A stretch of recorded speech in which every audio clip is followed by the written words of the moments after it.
അസ്സലാമു അലൈക്കും വറഹ്മത്തുള്ളാഹി തആല വബറകാതുഹു. ബഹുമാനികളെ, ഇന്നത്തെ ക്ലാസ്സിൽ പരിചയപ്പെടുത്തുന്ന അതിപ്രധാനപ്പെട്ട ഒരു വിഷയം, നമ്മുടെ ജീവിതത്തിൽ നാം മരണം വരേക്കും വരാതിരിക്കാൻ വേണ്ടി എപ്പോഴും പ്രാർത്ഥിക്കേണ്ട ഒരു വിഷയമാണ് ദാരിദ്ര്യം എന്നുള്ളത്. മരണം വരേക്കും ദാരിദ്ര്യം വരാൻ പാടില്ല.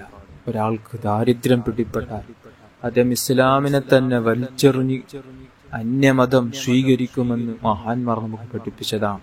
അപ്പോൾ ദാരിദ്ര്യം എപ്പോഴും പേടിക്കേണ്ട കാര്യമാണ്. അപ്പോൾ ദാരിദ്ര്യം വരാതിരിക്കാൻ ഒരുപാട് വഴികൾ ഹബീബായ റസൂലുള്ളാഹി സ്വല്ലല്ലാഹു അലൈഹി വസല്ലമ തങ്ങൾ അവിടുന്ന് പഠിപ്പിച്ചിട്ടുണ്ട്, മഹാന്മാർ പഠിപ്പിച്ചിട്ടുണ്ട്.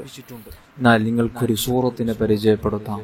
ഈ സൂറത്തെങ്ങാനും നിങ്ങൾ എപ്പോഴും ജീവിതത്തിൽ പതിവാക്കുകയാണെങ്കിൽ, പ്രത്യേകിച്ച് മഗ്രിബ് ഇശാഇന്റെ ഇടയിലായി ഈ ഒരു സൂറത്ത് നിത്യവും പാരായണം ചെയ്യുകയാണെങ്കിൽ ഒരിക്കലും ദാരിദ്ര്യം വരില്ലെന്ന് മഹാന്മാർ ഹബീബായ റസൂലുള്ളാഹി സ്വല്ലല്ലാഹു അലൈഹി വസല്ലമ തങ്ങൾ ഇവിടെ നമുക്ക് പഠിപ്പിച്ച കാര്യമാണ്.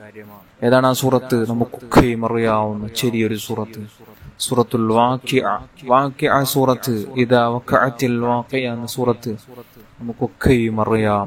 ദിവസവും പാരായണം ചെയ്യുന്നവരായിരിക്കും. എന്നാൽ ആ സൂറത്ത് ഓതുന്നവന്റെ ജീവിതത്തിൽ ലഭിക്കുന്ന ഏറ്റവും നല്ലൊരു മഹത്വം, മരണം വരേക്കും സാമ്പത്തികമായ ഒരു പ്രയാസം, ഒരു ബുദ്ധിമുട്ട് അദ്ദേഹത്തിന്റെ ജീവിതത്തിൽ അനുഭവിക്കേണ്ടി വരില്ലെന്ന് മഹാന്മാർ നമുക്ക് പഠിപ്പിക്കുകയാണ്. ഏതാണ് സൂറത്ത്? മുത്തായ തങ്ങൾ പറയുന്നത്, സൂറത്തുൽ വാഖിഅ, മൻ ഖറഅ സൂറത്തുൽ വാഖിഅ കുല്ല ലൈലത്തിൻ ലം തുസിബുഹു ഫാഖത്തുൻ അബദാ. ഒരിക്കലും എല്ലാ രാത്രികളിൽ സൂറത്തുൽ വാഖിഅ പാരായണം ചെയ്യുകയാണെങ്കിൽ ഒരിക്കലും അദ്ദേഹത്തിന് ദാരിദ്ര്യം വരില്ല, സാമ്പത്തികമായ ബുദ്ധിമുട്ട് വരില്ല. ആവശ്യമുള്ള കാര്യങ്ങൾ ആവശ്യമുള്ള സമയത്ത് അവൻ ലഭ്യമാകും, അല്ലാഹു കൊടുത്തിരിക്കും. അദ്ദേഹം ആഗ്രഹിക്കുന്ന പല കാര്യങ്ങളിലും അല്ലാഹു തആലയുടെ പ്രത്യേകമായ സഹായം ലഭിച്ച് വിജയങ്ങളുടെ കവാടം അവനിക്ക് മുന്നിൽ അല്ലാഹു തുറന്നിട്ട് കൊടുക്കും. ഇത്രയും മഹത്വമുള്ള ഒരു സൂറത്താണ് സൂറത്തുൽ വാഖിഅ.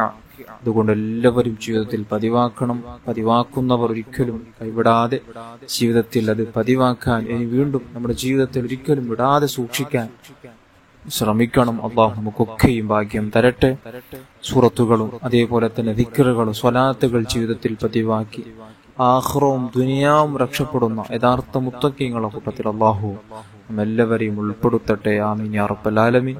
അസ്സലാമു അലൈക്കും വറഹ്മത്തുള്ളാഹി തആല വബറകാതുഹു.